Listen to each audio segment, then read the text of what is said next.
Abramos as nossas Bíblias na primeira epístola de Paulo aos Coríntios, capítulo de número 13. Primeira epístola de Paulo aos Coríntios, capítulo de número 13. Esse é um texto sobre amor, inspirado por Deus.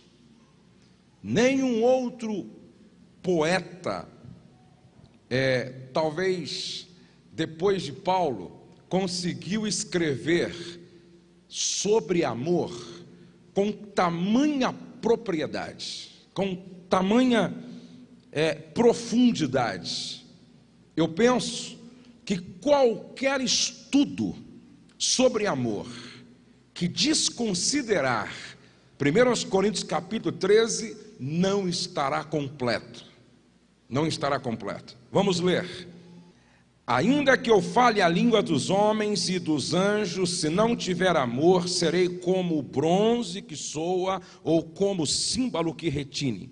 Ainda que eu tenha o dom de profetizar e conheça todos os mistérios e toda a ciência, ainda que eu tenha tamanha fé ao ponto de transportar montes, se não tiver amor, nada serei. E ainda que eu distribua todos os meus bens entre os pobres, e ainda que entregue o meu próprio corpo para ser queimado, se não tiver amor, nada disso me aproveitará. O amor é paciente, é benigno, o amor não arde em ciúmes, não se ufana, não se ensoberbece, não se conduz inconvenientemente, não procura os seus interesses, não se exaspera, não se ressente do mal, não se alegra com a injustiça, mas se regozija com a verdade. Tudo sofre, tudo crê, tudo espera, tudo suporta. O amor jamais acaba, mas havendo profecias, desaparecerão, havendo línguas, cessarão, havendo ciência, passará. Porque em parte conhecemos e em parte profetizamos. E quantos podem dizer amém? Vamos orar. Nosso Deus e nosso Pai, nós estamos na Tua presença e na Tua casa para estudarmos a Tua palavra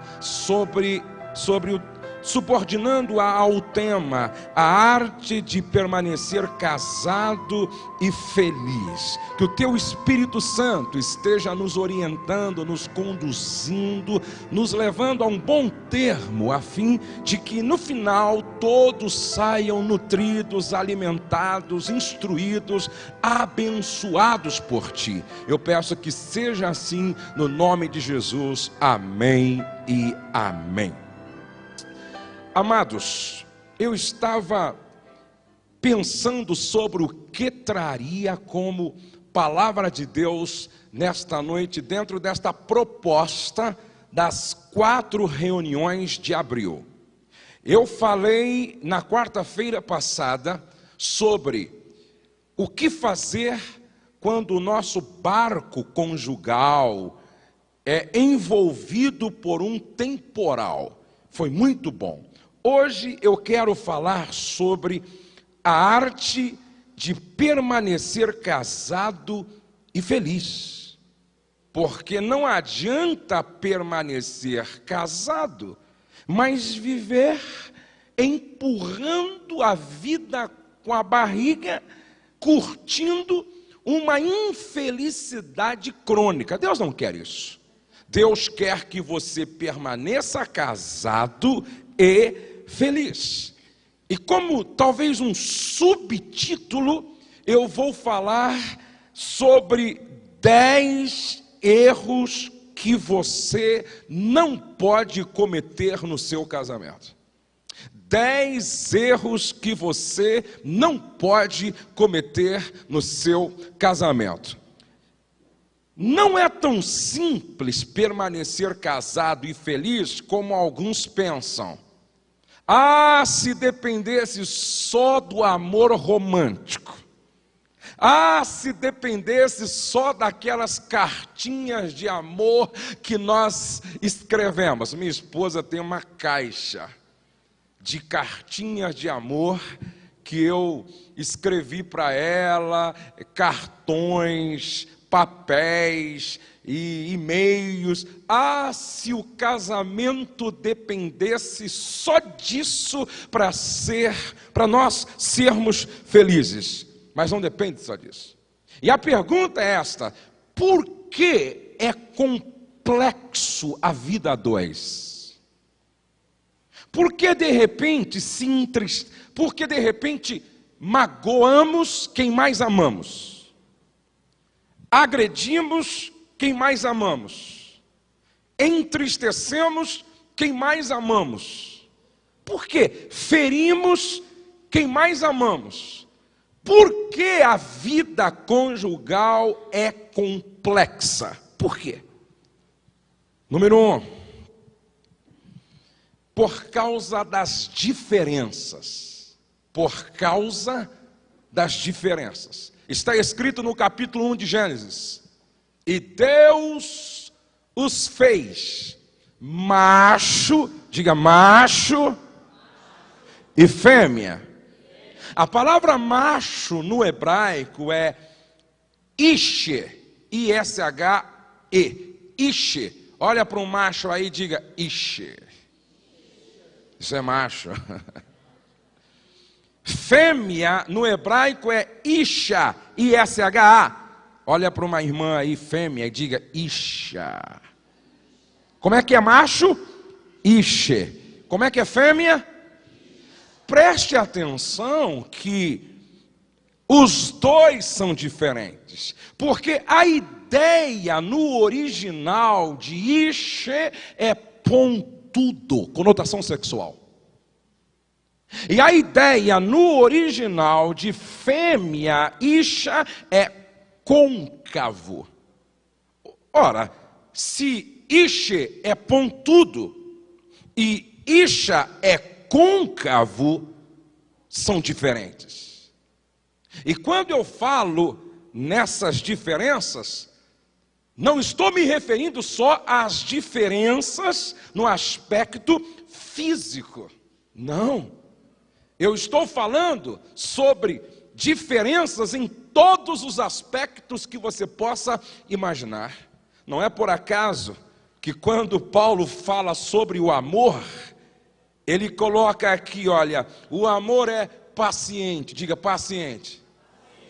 O amor é benigno, diga benigno. O amor não arde em ciúmes. O amor não se ufana. Diga, no amor não existe soberba. Mais forte, no amor não existe soberba. E o contrário de soberba é humildade. Amor e humildade são duas coisas que não tem como separar. Se não houver tudo isso em mim, dificilmente eu vou conseguir superar as complexidades, as dificuldades, os desafios no ajustamento conjugal. Vamos ver algumas diferenças. Número 1, os dois vêm de uma cultura familiar diferente. Os dois vêm de uma cultura familiar diferente. Como era na minha casa? Como era na casa da minha esposa? Se pegar a cultura familiar da família de origem da minha mulher e fazer uma comparação com a cultura familiar da minha família de origem, de repente, uma família não tem nada a ver com a outra. Então, esta é a primeira diferença. Cada um veio de uma cultura familiar diferente.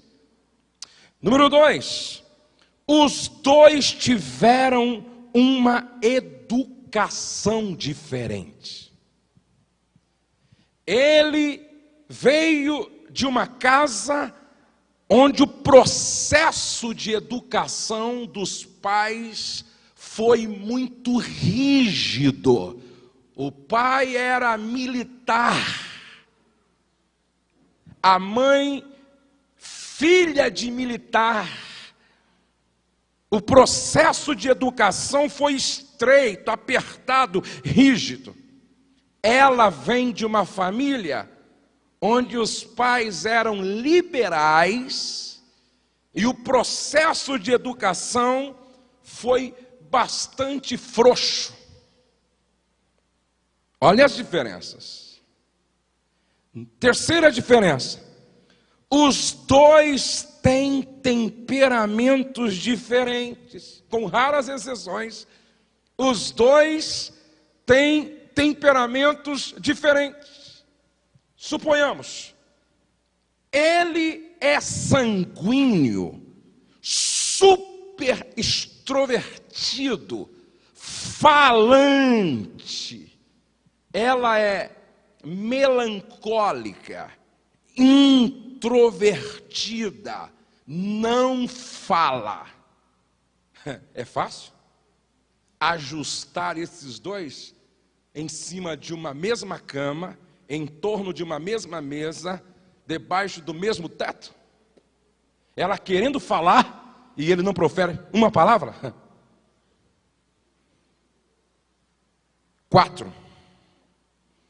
Os dois têm opiniões e gostos diferentes.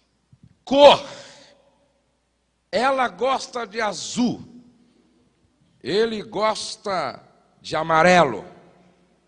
Comida: ela sem sal, ele com um pouco mais de sal. Ele ama massa, ela detesta massa e gosta de carne. Ou então, ele veio do Nordeste, o negócio dele é caldo de mocotó, jabá, feijoada, farinha, pimenta malagueta. E ela veio do sul de Minas Gerais, gosta de queijo branco, gosta de banana frita milanesa, e ainda com essa tal de dieta, tudo para ela tem que ser pouco carboidrato. Carro: ela gosta de carro grande, ele gosta de carro pequeno. Casa: ela ama morar num apartamento, ele odeia apartamento e gosta de terreno, casa. Temperatura: ela gosta de frio e ele gosta de calor. Perfume: o perfume que ele usa dá mal-estar nela. Percebe como é complicado isso? Roupa: não tem nada a ver o gosto de um com o gosto do outro. Igreja: ela gosta de uma liturgia mais presbiteriana do que assembleiana. Ela é muito mais para o tradicionalismo, o tradicional, do que o pentecostal. Como é que esses dois vão conviver? Música: ele gosta de música de fogo, tipo Rose Nascimento. O negócio dele é música de fogo. Ela é mais Aline Barros, Cristina Mel, algo mais tranquilo. Filme: ele gosta de um tipo de filme de ação, ela gosta de outro tipo de filme. Férias: ela gosta de praia e ele gosta de fazenda, chácara, mato. Meu Deus. Em relação ao dinheiro, ela pensa: eu economizo comprando mais barato. E ele diz: não, eu economizo não comprando nada.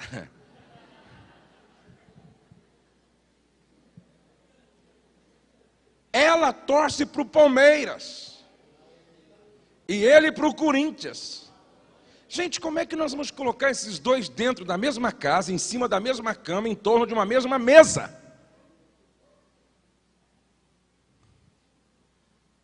São as complexidades da vida conjugal.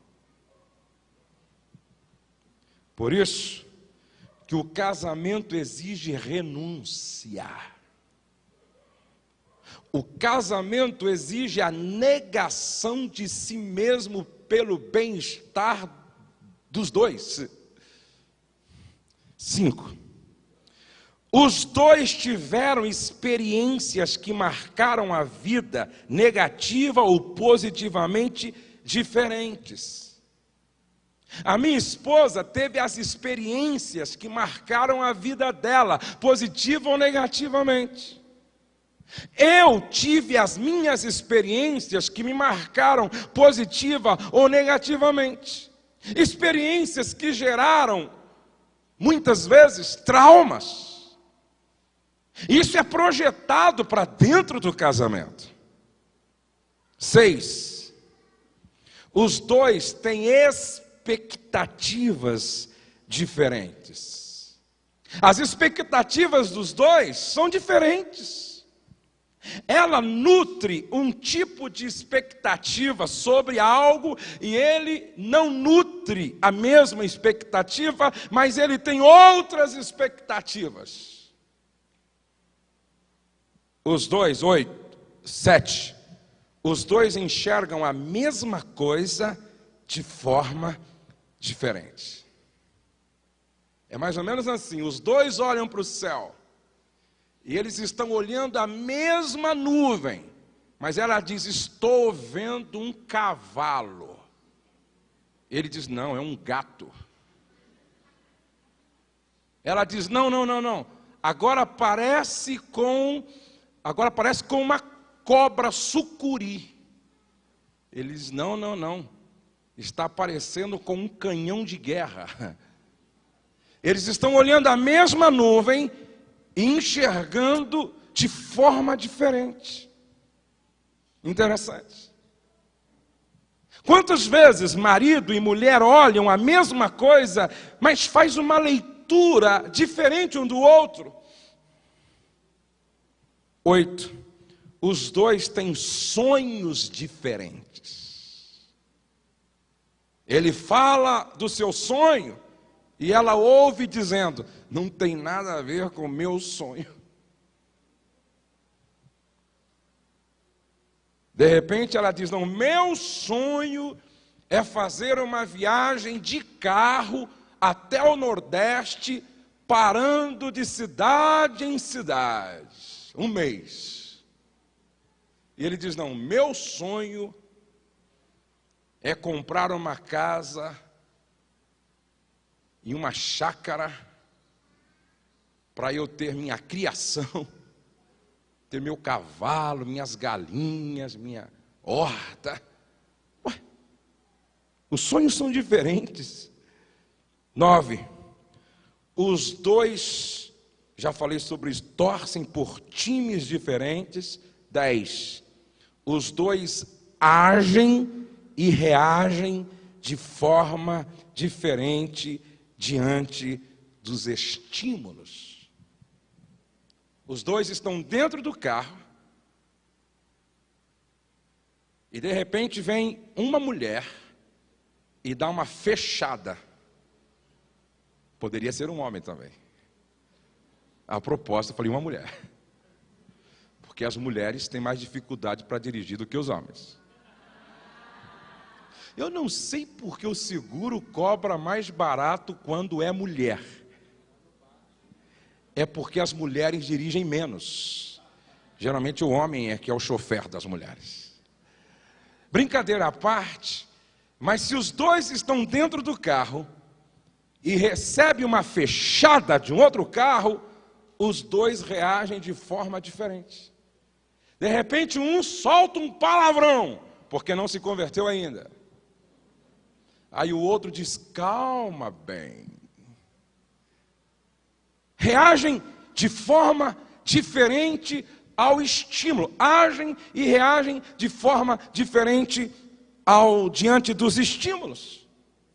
Vocês percebem que não é possível, gente, conviver de forma harmoniosa e feliz se não houver um espaço onde as diferenças são respeitadas. Então, quais são os erros que você não pode cometer no seu casamento? Número 1, exigir do seu cônjuge mais do que ele pode oferecer, produzir ou fazer. Não queira mudar aquilo que não é possível ser mudado. A Mônica conseguiria mudar a cor da pele do Silvio? Não dá. Dá para mudar a cor da pele da Mônica? Não, casou com um morenão, vai ter que aguentá-lo até que a morte o separe. Casou com a branca, vai aguentar a branca até que a morte o separe, porque a cor é uma coisa que não dá para mudar. Minha esposa vai ter que me suportar desse jeito. Cabelinho prova d'água. E essa cor, que não é nem branco nem negro, parou no meio do caminho. Tem coisas que não dá para mudar. Por exemplo, minha esposa tem o pé, é um pé pequeno, ela calça 33. Suponhamos que eu, lá na minha juventude, tivesse uma admiração por mulher que calçasse 37. Não tem como eu dizer para ela: você tem que dar um jeito de crescer esse pé. Ela é de pequena estatura, não tem como eu dizer: coloque um sapato de meio metro para crescer. Não, gente. A questão do temperamento. Temperamento não se muda, temperamento se controla, se disciplina. Se a minha esposa é fleumática, não adianta eu querer que ela seja colérica, melancólica, sanguínea. Temperamento não se muda, temperamento se controla, se disciplina. O que muda é o caráter. Ter temperamento e personalidade, não. Sexualmente, é interessante, aqui está o grande problema das pessoas que, quando jovens, eram viciadas na masturbação e se estimulava através de revistas masculinas. Aí o rapaz passou 10 anos com esse vício, olhando Playboy e outras revistas. Na mente dele, há um arquivo de modelos. Só que ele casa com uma mulher comum no seio da igreja. Ele não casou com a Gisele, modelo considerada a terceira mulher mais sexy do mundo hoje. Não. Ele não casou com uma atriz global e nem com uma hollywoodiana. O problema é que na mente dele há um arquivo de fotografias que não tem nada a ver com sua realidade, com a sua santa esposa. E aí há uma frustração sexual. Veja como isso é danoso, psicologicamente destrutivo. Não adianta o homem querer que a sua esposa, sexualmente falando, tenha o mesmo ímpeto, a mesma intensidade de desejo que ele. Porque o homem tem o desejo intenso se excita pelo que vê. E a mulher, ela mais responde do que toma iniciativa. É lógico que às vezes em quando a mulher deve tomar iniciativa, mas na maioria das vezes é o homem que age e a esposa responde. Agora não adianta, outro dia alguém me perguntou: pastor, por que será que as esposas não são como os maridos? Aí eu respondi: ninguém trabalharia. Porque tem alguns maridos que mesmo a esposa sendo calma, eles querem encontro na intimidade, antes do café da manhã, antes do almoço, na merenda, na janta, no último chá da noite e até dormindo, porque são sonâmbulos todo dia. Gente, a saúde está no equilíbrio. Diga isso comigo: a saúde está no equilíbrio. Mais forte: a saúde está no equilíbrio. Você não pode querer que o seu cônjuge seja, faça, produza além daquilo que é possível. Se vocês me entenderam, digam amém. Segundo erro que você não pode cometer no seu casamento: não respeitar o histórico de vida do seu cônjuge. A forma como foi educado ou educada. Muitos aprenderam errado, como se fosse certo. Quem foi o meu herói? Meu pai. Minha heroína? Minha mãe. Qual o modelo de relacionamento que eu tive? Papai e mamãe. De quem eu recebi as primeiras instruções? Do papai e da mamãe. Agora, será que o que os meus pais me passaram estava certo? Será? Quantas vezes nós caímos em si e descobrimos que aprendemos o errado como se fosse certo? E aí eu tenho que desaprender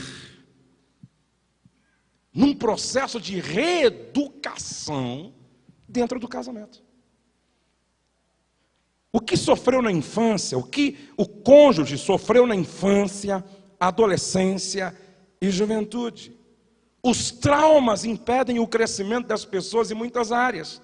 A cura passa pela compreensão, perdão, ajuda e paciência. Diga: o casamento pode ser um lugar de cura. Mais forte: o casamento pode ser um lugar de cura. Eu posso ser um agente de cura para os traumas da minha esposa. A minha esposa pode ser um agente de cura para os meus traumas. Por isso, eu preciso compreender, perdoar, ajudar e ter paciência. O exemplo que teve na família de origem, esta é a pergunta: a minha família de origem era funcional ou disfuncional? Era patológica ou nutridora, nutritiva? A minha família de origem era ajustada ou desajustada? Que modelo de família eu tenho como referencial na minha cabeça? As decepções sofridas no passado. Por exemplo, um marido que é filho do divórcio pode projetar para dentro do seu casamento, de forma inconsciente, a decepção que teve com o pai e com a mãe. Por exemplo, filhos que viram papai e mamãe durante muito tempo se agredindo, se pegando, se ferindo. Ele pode levar de forma inconsciente isto para dentro do seu próprio casamento e comprometer o ajustamento conjugal. Por isso, olhem para cá. Se você percebe que o teu marido tem dificuldade para ser o que você gostaria que ele fosse, conheça o histórico de vida dele. Conheça a sua história. Quem sabe Deus usará você como agente de cura na vida dele. Conheça a história da sua esposa. Algumas mulheres não conseguem se realizar e realizar o parceiro sexualmente porque foram vítimas de violência dentro da própria casa. Conheça o histórico e a partir daí Deus pode fazer de você agente de cura para a vida do cônjuge. Terceiro erro que você não pode cometer no seu casamento: não levar a sério quando o cônjuge acende a luz vermelha, dando um sinal de alerta. O que acontece quando acaba o óleo no motor do carro? No painel logo acende uma luz o quê? Uma luz o quê? Vermelha. No farol de trânsito, nós temos lá o verde, o vermelho e o amarelo. O amarelo é o quê? Atenção. E o vermelho? Ei, e o vermelho? Sempre que uma luz vermelha acende, é sinal de alerta. Ei, você não pode tirar o olho do painel do teu casamento. Você não pode tirar o olho do painel da tua família. E quando acender a luz vermelha, é um indicador que precisa parar tudo. Eu trabalhava numa empresa que quando acendia a luz vermelha e soava o alarme, era necessário desligar todas as máquinas para ver o que estava acontecendo, a fim de não ocorrer uma tragédia e o prejuízo ser irreparável. Então, se no painel do teu casamento, da tua família, a luz vermelha está acesa, dando sinal de alerta, para tudo. E como é que isso se manifesta? Sendo mais prático. Número 1, é quando o cônjuge diz assim: olha, você está muito distante e frio. 2, você está se descuidando do seu peso. Ou é o marido, ou é a esposa, que de repente relaxa legal e passa a ficar com excesso de fofura. Esse relaxo pode ser a projeção de um sentimento de autoestima que está diminuindo a cada dia. Só quem se ama é que se cuida. Só quem se ama é que se trata. 4 ou 3, há 30 dias que não fazemos amor.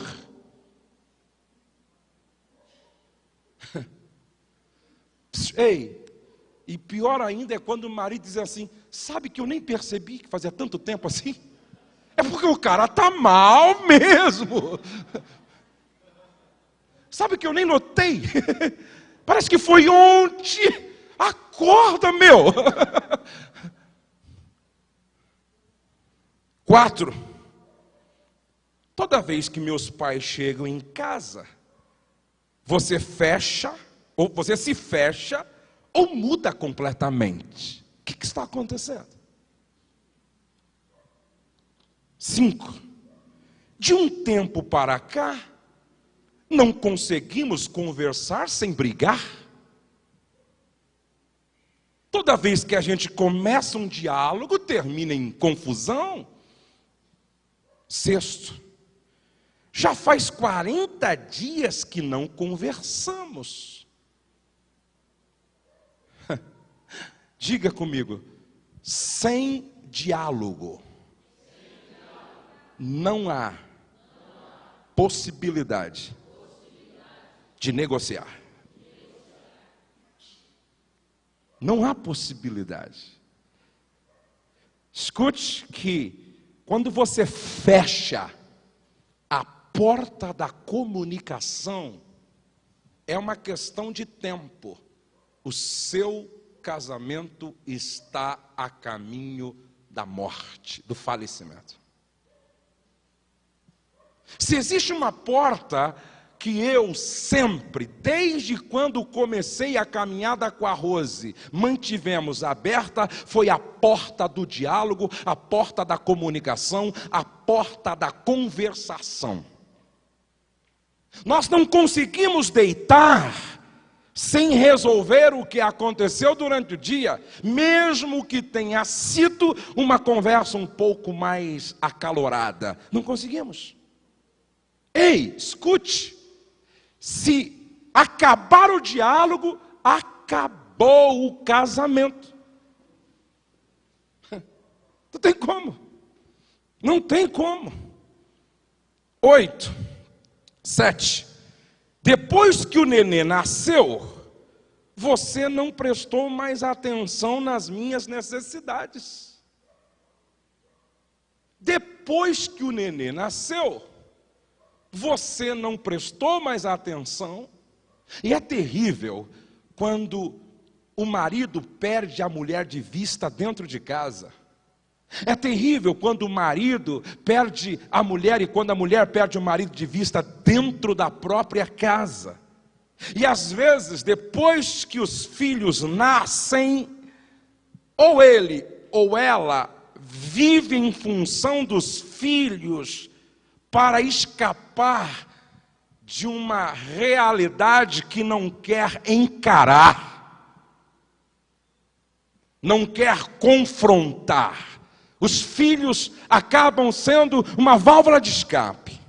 8. Outro sinal de alerta, luz vermelha. Seu lazer se tornou mais importante do que eu e os nossos filhos. Eu conheço pessoas que supervalorizam a pescaria, supervalorizam uma viagem, supervalorizam um jogo de dominó, supervalorizam uma saída com os amigos para tomar um refrigerante, para bater um papo, supervaloriza um lazer em detrimento da esposa ou dos filhos, e pode até ser aniversário dela, ou do filho, ou do casamento. Se os amigos chegarem, ele está saindo. 9. Seu trabalho se tornou um concorrente do nosso casamento. Gente, o trabalho é muito bom, mas se está concorrendo com o meu casamento, alguma coisa está errado. 10. De repente, tudo em mim irrita você. Você achava o meu sorriso maravilhoso. Hoje eu não posso sorrir, que te incomoda. Você achava o meu cabelo maravilhoso. Hoje te irrita. Você me achava uma graça. Hoje até mastigar perto de você te incomoda. Você achava até o meu ronco agradável. Hoje eu não posso respirar perto de você, que você me manda respirar direito.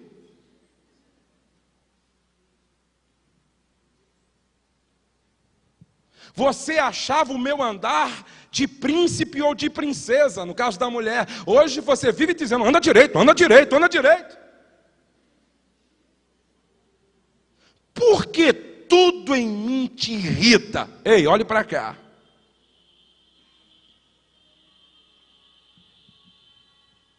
Dependendo do óculos que eu estou usando, é a visão que eu tenho do meu cônjuge. Se eu estou usando o óculos do amor, a tendência é ela se tornar cada dia mais bonita para mim. Se eu estou usando óculos, se ela está usando óculos do amor, a tendência é eu me tornar cada dia mais bonito para ela. Mas quando o amor começa a ser sepultado debaixo de uma pilha de ressentimento, aí a gente muda o óculos. Agora olhe para cá. Não é quase sempre, é sempre. O problema não está fora, o problema está dentro da gente. Porque a tua esposa pode fazer dieta, pode ir no cabeleireiro, pode ir no dentista, colocar aparelho no dente, pode colocar a roupa que você tanto gosta. Se o problema está dentro de você, sua visão continuará distorcida em relação a ela. Porque o problema não é ela, o problema está dentro de você. Se vocês me compreendem, digam amém. Quando o marido começa a dizer, você não se arruma mais para mim. Irmã, é luz o quê? É luz o quê? Ei, é luz o quê? Quando o marido disser para você, você não se arruma mais para mim. Acorda, irmã. Desperta, tu que dormes.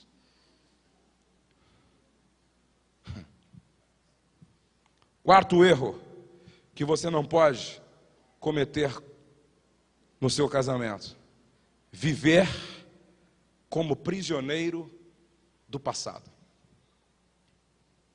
Viver como prisioneiro do passado. Em casa, leia o que aconteceu com a mulher de Ló. E foi Jesus quem alertou: lembrai-vos da mulher de Ló. Diz que quando ela estava saindo de Sodoma e Gomorra, a ordem era: foge para aquele lugar, não pare no meio do caminho e nem olhe para trás. E a Bíblia diz que quando ela estava no meio do caminho, ela parou e olhou para trás. O juízo de Deus veio sobre ela e ela se tornou ou se transformou numa estátua de sal, uma pedra de sal. Diga isso comigo: quem vive olhando para trás acaba se petrificando. Você vira uma pedra insensível. Olhe para frente. O teu passado vai ficar pequeno quando você conseguir enxergar o futuro que Deus tem para a tua vida. É por isso que Paulo dizia: esquecendo-me das coisas que para trás fica, prossigo para o alvo. A Bíblia diz em Isaías 43, 18 e 19: não vos lembreis das coisas passadas, e nem considereis as antigas, porque eis que faço coisa nova. Bata no ombro do irmão ao lado e diga: olha para frente, querido, olha para frente. O que acontece com um motorista que dirige olhando para trás? O que acontece? Além de ele colocar sua vida em risco, ele coloca em risco a vida de muita gente. Olhe para frente, pelo contrário, você se prejudica e prejudica outras pessoas que estão viajando com você. Olhe para frente. Quem vive do passado é museu. Olha para o irmão e diga: você não é museu. 5. Quinto erro que você não pode cometer na sua caminhada conjugal. Eu gosto disso aqui, ó. Confiar exageradamente. Vamos dizer juntos? Confiar exageradamente. A minha esposa é esperta em relação a isso. Não, meu filho e minha filha são de oração e jejum. Pode ficar com a namorada em casa quando a gente viaja, que eles vão fazer vigília.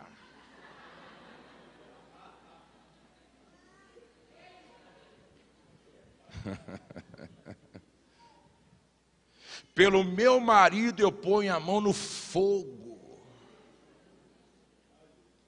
Pela minha esposa eu ponho a mão no fogo. Eu sempre digo o seguinte: confia, mas não exageradamente. Tudo o que é demais não presta. A saúde está no equilíbrio. Ah, pastor, o senhor não confia no caráter da tua esposa? Confio, só que ela não é anjo em estado de glória. Ah, pastor, a tua mulher não confia. O senhor é homem de Deus, é homem de oração, mas os meus hormônios não são convertidos.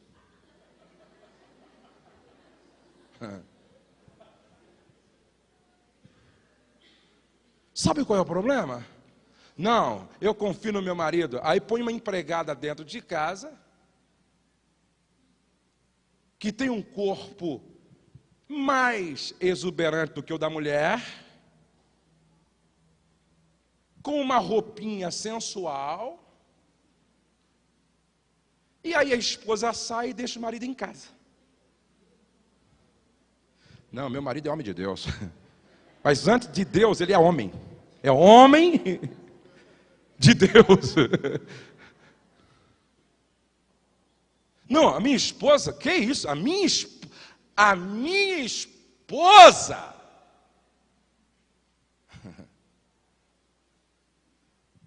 Olha aqui, ó. Confiar demais não presta.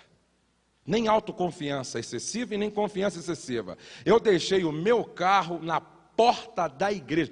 Ei, aonde estava o carro? Na porta da igreja. Pastor, na porta da igreja, os anjos do Senhor acampam neste lugar. Não precisa nem fechar.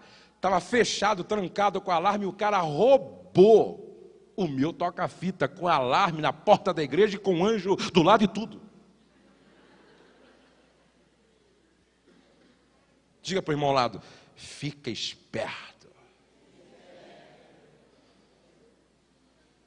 Porque você não é anjo. Dá para entender? Se dá para entender, diga amém. Uma casa sem proteção é uma casa vulnerável. Um casamento sem proteção é vulnerável. Um marido sem proteção é vulnerável. E uma esposa sem proteção é vulnerável. Proteja o que é seu. Às vezes minha esposa enxerga o que eu não estou enxergando. Um dia chegou uma irmã lá no escritório. Não é da nossa igreja. É da cidade aí.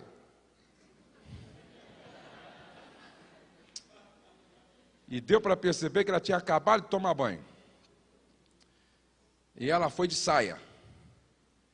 E sentou na cadeira na frente da minha mesa e cruzou as pernas.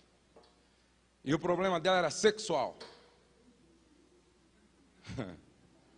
Ela me contou. Aí eu disse: Rose, vamos orar para essa irmã aqui. Aí minha esposa entrou na sala e eu disse: eu vou falar com o teu marido. Não, pastor, não. Não, vou falar com o teu marido. E aí ela foi embora e daí 2 dias ela liga para o escritório. Alô, quero falar com Josué. Como? E quem quer atender? Minha esposa. Pera, não é mais pastor Josué? Não, quero falar com Josué. Aí a minha esposa, sabendo da história, disse: não, ele não pode te atender agora. Pode falar comigo. Não, mas é só com ele. Aí ela disse: então você não vai falar com ele e nem comigo. Tchau. Nunca mais ela ligou. Porque quando está por detrás o espírito da antiga serpente, tem que pisar na cabeça, senão te morde e te mata. Minha esposa estava errada? Sim ou não? Ela não estava querendo conselho, ela estava querendo outra coisa. E a mulher tem que ter discernimento. O homem tem que ter discernimento. Um dia eu estava com a Rose numa determinada igreja, faz acho que uns 10 anos ou 8 anos, e eu percebi que um irmão muito engraçadinho, muito próximo, muito junto, muito cheio de... Falei, Rose, eu não estou gostando. Não por você, mas porque eu estou achando que é falta de respeito da parte dele. Como eu não quero criar confusão com ele, então eu gostaria que você tivesse uma postura diferente com esse sujeito. E a mulher sabe como fazer. Agora, se ele não respeitar quando você põe um limite, então aí eu vou falar com ele. Não é ciúme. Eu acho que é uma questão de bom senso e de respeito. Você tem que cuidar daquilo que é seu. Se vocês me compreendem, digam amém. O ciúme como zelo é positivo. Tudo o que custa caro merece uma atenção especial. Não estou falando aqui de ciúme doentio. Não quero que você se sente na mesma fileira de cadeira, porque... Não, espera aí, que isso? Não, aí também não. Eu não quero que você cumprimente... Não é isso. Eu não quero que você dê um beijo. Não é isso que eu estou falando. Não estou falando de ciúmes doentio, de sentimento de possessividade. Eu estou falando de falta de respeito, de falta de bom senso. Eu estou falando com aquelas pessoas que não conhecem não respeita os limites que devem ser respeitados. É isso que eu estou dizendo. Amém, amados? Porque eu posso, de repente, dar um beijo numa irmã de uma forma santa, muito mais do que o outro que pega nas mãos e olha de forma maligna. Eu acho que nós somos maduros o suficiente para saber quando há maldade, até no aperto de mão. Quando há maldade, até no olhar. 7. Não dar importância às pequenas coisas. Vamos repetir juntos? Não dar importância às pequenas coisas. Diga comigo, valorize sempre o detalhe. Mais forte. Valorize sempre o detalhe. Escute, você sabia que as coisas mais importantes no casamento não custa nada, não custa dinheiro, não envolve dinheiro? Sabiam disso ou não? Sabia, Miriam? A Miriam está apaixonada, olha lá que bonitinho. As coisas mais importantes no casamento não envolve dinheiro. Por exemplo, um beijo, um abraço, um sorriso, um telefonema. Qual é a mulher que não gosta de acordar com um beijinho assim, ó, e uma pergunta: dormiu bem hoje, meu amor? Hã? Tem irmã dizendo, fala a Deus que o teu servo...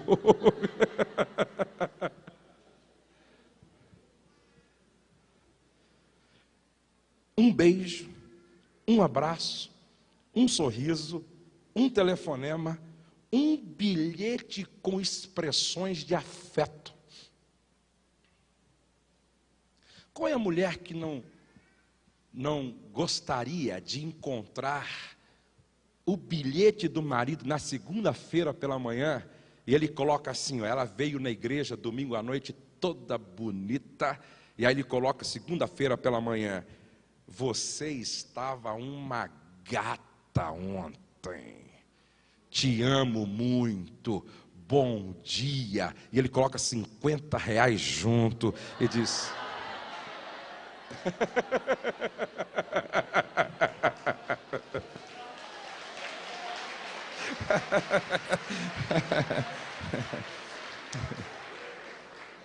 Ou então, qual é o homem que não gosta de ouvir isso? ela coloca de repente no lugar aonde ele vai pegar algo que nunca esquece, esse bilhete: você estava um gato ontem, te amo muito. R$100.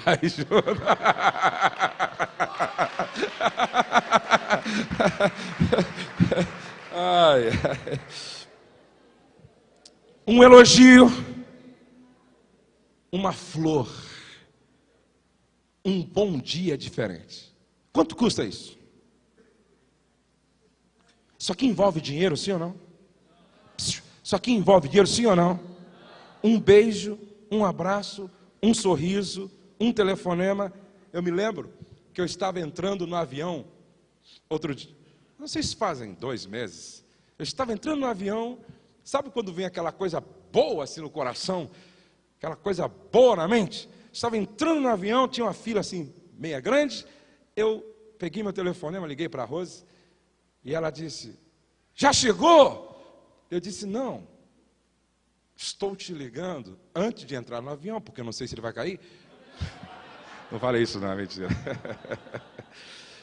Eu liguei para ela, disse: não, só estou te ligando para dizer que te amo muito.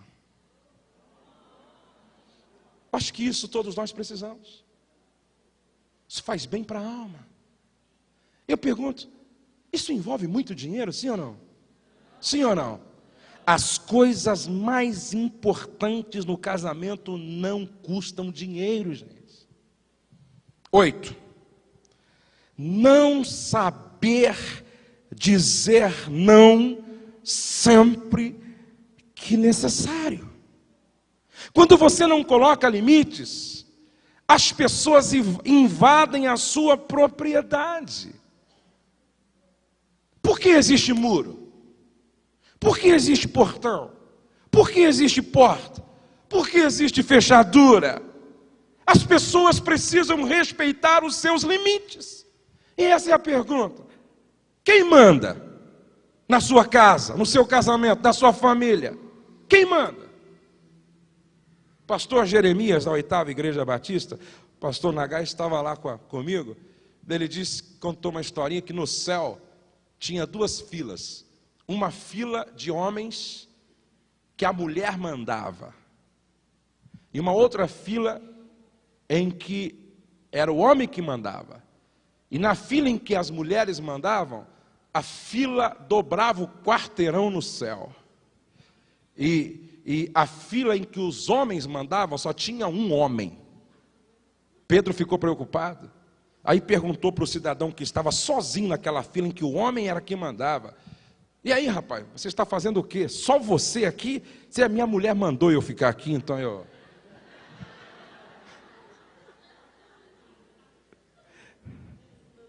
Diga-se comigo: não reclame daquilo que você tolera. Mais forte: não reclame daquilo que você tolera. Você conhece alguém que vive reclamando que os cunhados são folgados? Sim. Quem é que manda no teu cartão de crédito? Quem é que manda no seu talão de cheque? Ah, pastor, eu não sei o que faço com o namorado da minha filha, o cara é muito folgado. Na minha casa tem que ler na minha cartilha. Na minha casa tem que estar dentro dos limites que eu estabeleço e não que o namorado ou a namorada estabelece. Na minha casa quem manda sou eu, a minha esposa e depois os meus filhos com autoridade delegada. Você conhece alguma casa em que vivem reclamando: não sei o que faço com esse cachorro, pastor. Até o cachorro manda lá.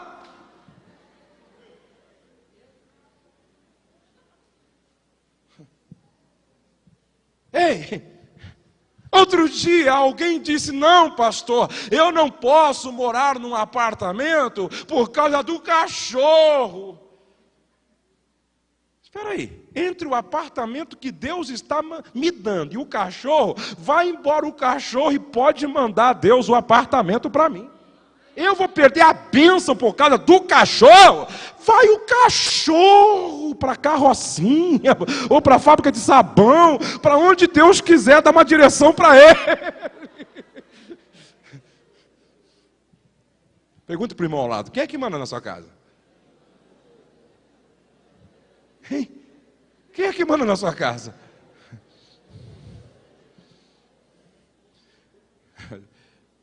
Você sabe dizer não sempre que necessário?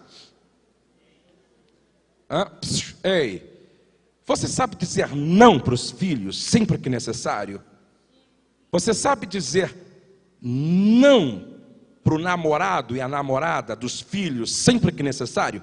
Você sabe dizer não até para a mãe, até para o pai? Não é porque a mãe e pai que às vezes não são folgados. Você sabe dizer não para o cunhado? Ah, pastor, se eu disser não, ele vira a cara e nunca mais vem na minha casa. Paciência. Se esse é o milagre que Deus queria te dar. Amém. Não estou dizendo que você necessariamente tem que ser estúpido, agressivo, grosso. Não. Não é isso. É colocar limites. 9, vocês já estão cansados, sim ou não? Que bom, quarta-feira vocês voltam. Dar mais valor a coisas do que às pessoas. Pastor Silas Malafaia contou uma experiência que ele estava viajando, não sei se, acho que estava nos Estados Unidos. E a filha, espero que eu esteja certo na história que estou contando, até porque estou gravando. A filha ligou para ele dizendo: pai, eu e o irmão, a família do irmão fulano de tal, precisamos ir no casamento em tal lugar, porém, estamos sem carro. Ela já estava dando assim uma dica para o pai. Emprestar o carro dele. Só que o carro dele não era qualquer carro. Eu não me lembro que carro era, mas era um carro caro, não sei se era Audi, era um carro, ou um desses novos aí, era um carro caro. Aí o pastor Silas disse: não, meu carro não. E desligou o telefone. Quando ele desligou o telefone, Deus falou com ele. Sua ordem de prioridade e de valores está errada. Você está dando muito mais valor a coisas do que a pessoas. Para você o carro tem mais valor do que a tua filha. Na hora, ele pegou o telefone e disse: filha, a chave está em tal lugar, pode passar no posto, encher o tanque no meu nome e vai para o casamento. Quantas vezes nós arrumamos uma confusão que dura 6 meses por causa de uma pintura que fizemos na parede e a criança riscou um pouco com um lápis de cera? Quantas vezes nós arrumamos uma confusão que dura 1 ano por causa de um copo que quebrou em casa? Quantas vezes nós arrumamos uma confusão que dura 6 meses por causa do cachorro, do gato, do passarinho, por causa de banalidades, de bobagem? Se nós não tomarmos cuidado, a nossa ordem de valores fica invertida. A gente supervaloriza as coisas em detrimento das pessoas, e Deus se entristece com isso, e a sua presença vai se afastando do nosso lar. Eu quero dar 10 para o marido que age como um que eu conheci a história. Diz que ele deu um carro novo para a esposa, e a esposa não queria sair, apesar da carta que havia tirado. De tanto insistir, ela saiu com o carro. E parece que era perseguição. No primeiro farol batem no carro dela. Quando bateram no carro, ela colocou a mão na cabeça e gritou: meu marido! Não era nem meu Deus! Meu marido! O guarda veio. E quando ela foi pegar o documento para entregar ao guarda, tinha um bilhete do marido dentro, assim: em caso de acidente, fique tranquila, eu amo muito mais você do que o carro que eu te dei. Vamos aplaudir esse marido que valoriza a gente, pessoas e não coisas. Eu não estou falando que você não deve falar sério com quem riscou a parede, riscou o carro, com quem quebrou o copo, orientar e instruir. Não. Eu estou falando em você criar um cavalo de batalha, uma confusão enorme por causa de uma bobagem.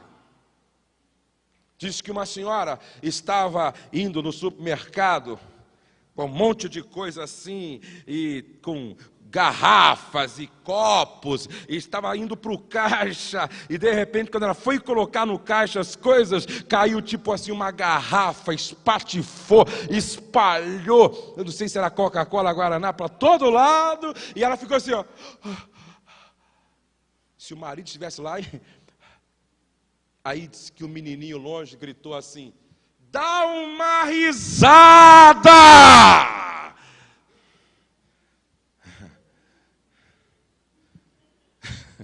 Dá uma risada aí, pô. Aí diz que todos no supermercado riram.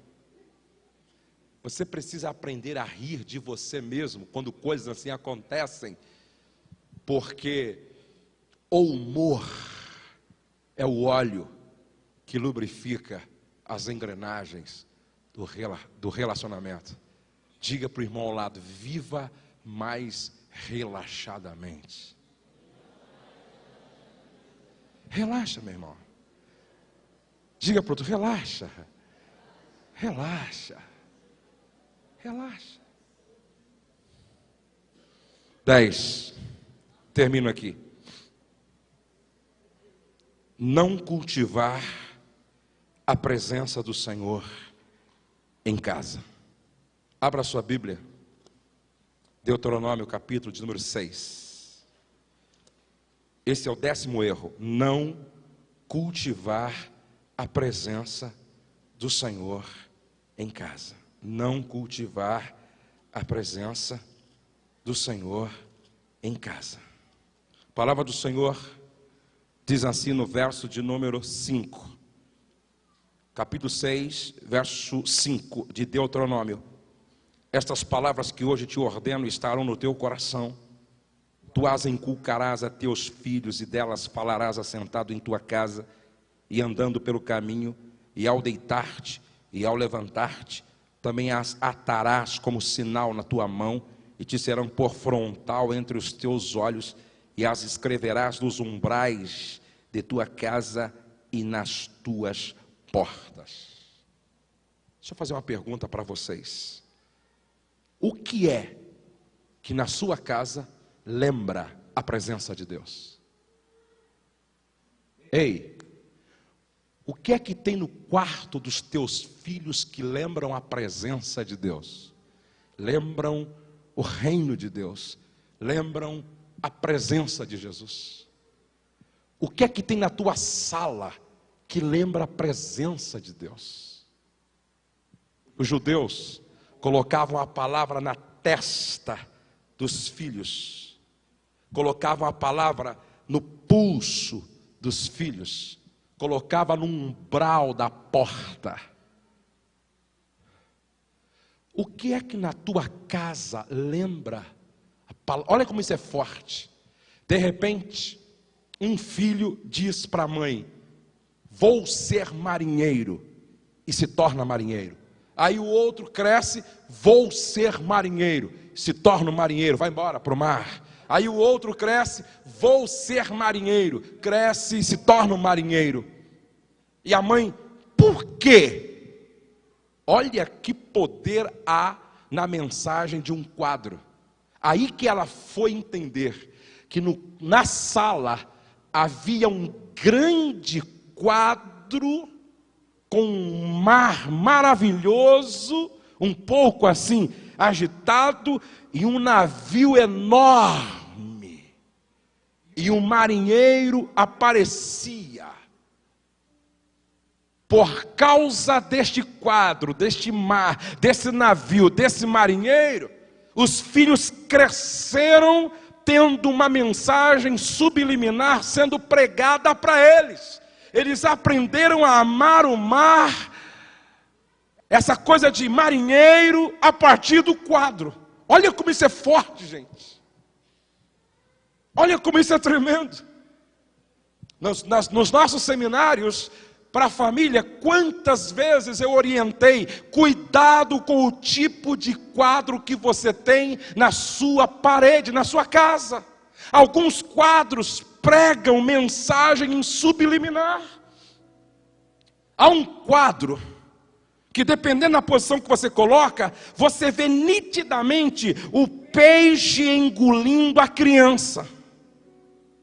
Há um outro quadro em que a criança está chorando, e a história por detrás desse quadro é uma história de alguém que fez um pacto com o diabo e que não conseguia morrer enquanto a maioria dos quadros não fossem destruídos. E é uma mensagem e é uma imagem que deprime, que entristece. É uma criança com um olhar triste, de depressão, chorando. Há uma mensagem subliminar ali. Uma mensagem subliminar. O que é que você tem na sua casa? Um pastor conversando comigo a semana passada disse: pastor, ora por mim, ora por mim, ora por mim. Diz: por quê? Me ajuda, dá uma palavra. Por quê? Eu tentei criar meu filho na igreja, não consegui. Ele se afastou dos caminhos do Senhor. Estudou, hoje ele tem sua vida própria, é solteiro, mora em uma determinada cidade. Mas só para o senhor ter uma noção, hoje é feriado. A mãe iria passar o dia com ele. Aí ligou para informá-lo. E ele disse: não, mãe, não venha, porque eu não posso passar o feriado com a senhora, porque eu vou passar o dia inteiro no candomblé e tenho que passar um período de tempo na mata. Não venha não, mãe. E ele, com os olhos lagrimejando e com a alma flechada, dizia para mim: pastor, me dá uma palavra. E hoje eu dizia para a Rose o seguinte: quando eu olho para o Pedro, quando eu olho para o Douglas, e quando eu olho para a Letícia, apesar de não serem perfeitos, mas estão na casa de Deus, adorando a Deus, na beleza da sua santidade, eu digo: valeu a pena eu insistir com eles, para estar na igreja sempre comigo, debaixo da bênção do Senhor. Hoje as crianças podem achar ruim você chamar cedinho para vir à escola dominical, você fazer ler a Bíblia de manhã, fazer orar, na hora do almoço, ora com o pai, ao deitar, ora com o pai, conta história, assiste filme que tem a ver com a Bíblia, leva para a igreja, ouve a palavra, participa da oração. Hoje as crianças podem ficar meio assim, mas amanhã elas vão agradecer o pai que tiveram, a mãe que tiveram. Vale a pena, gente. Pega quadro que lembre Deus, coloque no quarto do teu filho, para ele dormir vendo algo que lembre Deus.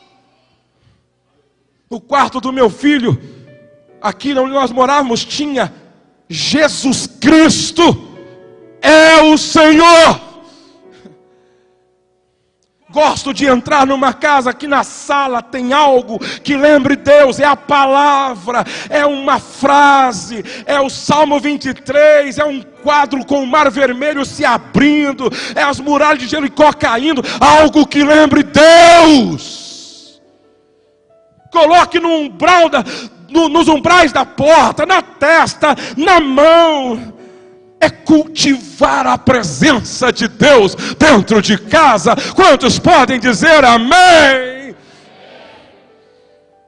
culto devocional.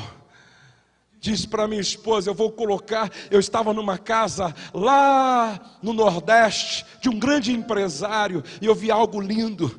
Há um som muito interessante em uma das maiores salas. Se você acorda de manhã, à tarde ou à noite, há um fundo musical, hinos sendo tocado 24 horas por dia. Aí eu levantava, aquele sol bonito, e quando eu chegava na sala, aquele hino gostoso sendo tocado, eu disse: este é um santuário emocional.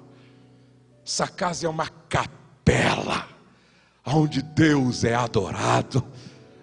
Os filhos envolvidos com isso, a esposa, o marido, os empregados, porque uma família muito rica deveria ter uns 10 empregados naquela casa, e todos envolvidos com aquilo que lembrava Deus. Leitura bíblica devocional. A Rose escreveu agora uma listinha e colocou atrás da porta, ou numa porta do quarto do Pedro. É uma lista. E sabe o que vem em primeiro lugar na lista pela manhã? Porque se não fizer, não tem PlayStation, não tem televisão, não tem bola, não tem brincadeira. A Rose colocou lá, número 1, lavar o rosto e escovar o dente. Número 2, oração. Número 3, leitura bíblica. Número 4, lição de casa. Aí número 5, PlayStation. Número 6, televisão. Número 7, bola. Número 8, brincadeira. Mas antes, buscai o reino de Deus. Se vocês me compreendem, digam amém. Oração devocional, louvor devocional. E assim, Deus continuará sendo o Senhor da nossa casa. Diga, não basta estar casado, é preciso ser feliz. Mas isso tem um preço. Diga, isso tem um preço. Se vocês me compreendem, digam amém. Estejam todos de pé na presença do Senhor.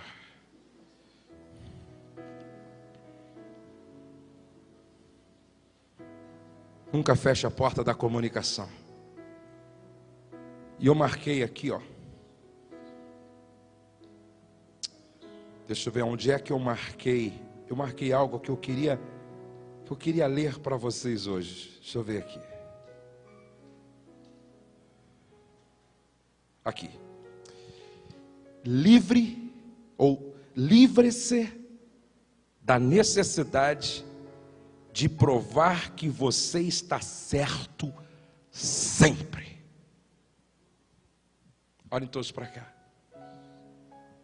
A Rose disse uma frase filosófica outro dia. Eu até bati palma e disse: filósofa. Ela disse: eu cheguei à seguinte conclusão: o que é que eu quero? Ser feliz ou ter razão? O que é que você quer? Você quer ser feliz ou ter razão? Hã? O que você quer? Ser feliz ou ter razão? Se você quiser ter razão sempre, se prepare para sofrer dentro do inferno que você mesmo está construindo. Eu vou repetir. Se você quiser ter razão sempre, se prepare para sofrer dentro de um inferno que você mesmo está construindo. Às vezes em quando, é melhor deixar o outro ganhar a disputa para ser feliz, porque não vai aumentar e nem diminuir 1 centímetro da minha vida. Diga para o irmão ao lado: o que você prefere? Ter razão ou ser feliz? Coloque a mão no ombro de alguém que esteja próximo de você e vamos orar. Quero chamar minha esposa para estar aqui comigo. Nós estamos orando sempre juntos. Nós vamos estar orando ao Senhor.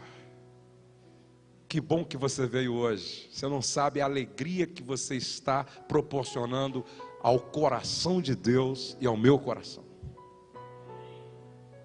Vocês não têm noção o quanto eu torço pela felicidade de todos, o quanto eu oro pela felicidade de todos. O meu desejo é que vocês tenham um casamento muito melhor do que o meu ainda. Meu desejo é que vocês realmente descubram o segredo da felicidade conjugal.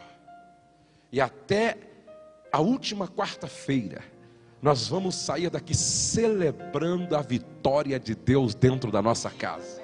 Quantos me compreendem, digam amém. Vamos orar. Ore dizendo: Senhor, me ajuda a discernir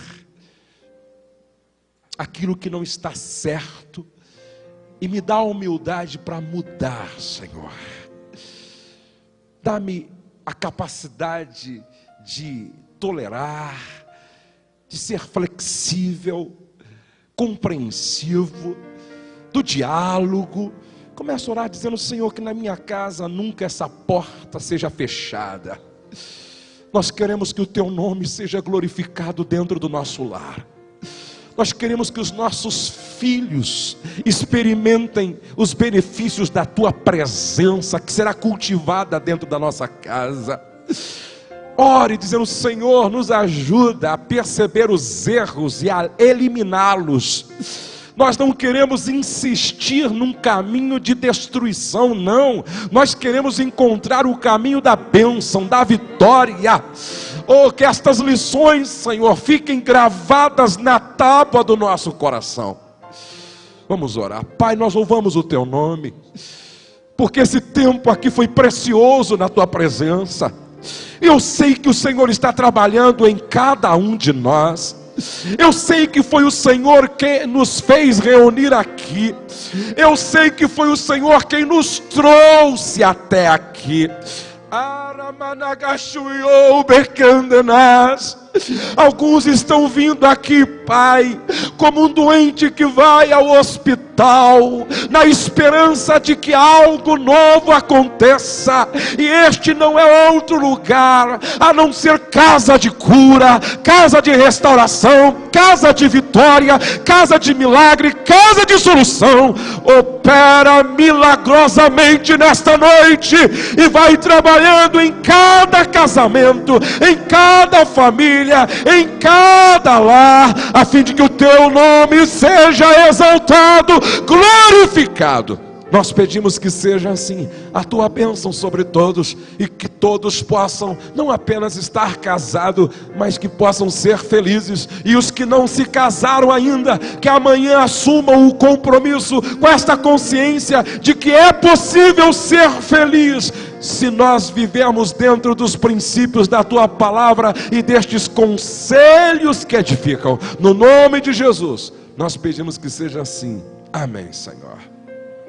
Enquanto o nosso querido irmão Marcinho vai estar cantando, você vai dar um abraço, um aperto de mão em pelo menos 10 irmãos, dizendo assim: Deus quer a sua felicidade. Bendita será tua casa.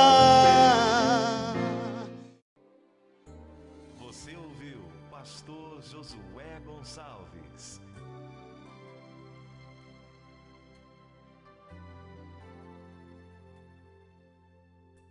Se esta mensagem abençoou a sua vida, peça-nos outras, ligando para 0 operadora 11 4033 6636. Deus abençoe você e toda a sua família. Não se esqueça, nenhum sucesso justifica o fracasso de uma família. Projeto Família Debaixo da Graça.